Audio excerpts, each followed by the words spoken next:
And the Prophet ﷺ said that one time, paradise and hellfire actually had an argument. And paradise said, Mali la yadkhuluni illa du'afa'un nas wa saqatuhum. My Lord, why is it that it seems like only the weak and the downtrodden enter into me? And hellfire said, my Lord, why is it that it's only al-mutakabbirin wal-mutajabbirin, the arrogant and the proud that enter into me? And Allah subhanahu wa ta'ala says to Jannah, Anti rahmati arhamu biki man asha'u min ibadi. You, O Jannah, are my mercy. I will show it to whomever I wish through you. And then Allah subhanahu wa ta'ala says to hellfire, and you, O hellfire, are my punishment.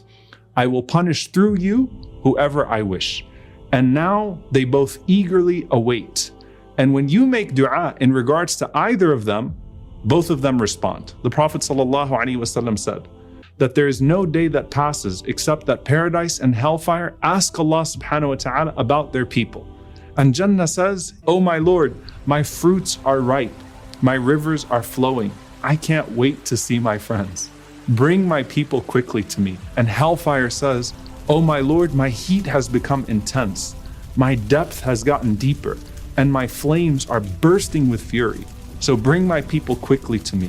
May Allah subhanahu wa ta'ala make us from the people of paradise. SubhanAllah, look at Allah's mercy.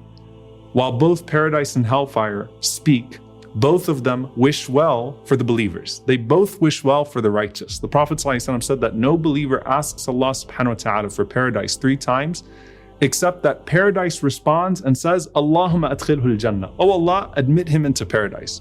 And no believer seeks refuge from hellfire 3 times, except that hellfire says, Allahumma ajirhu minan nar. Oh Allah, give him refuge from the fire.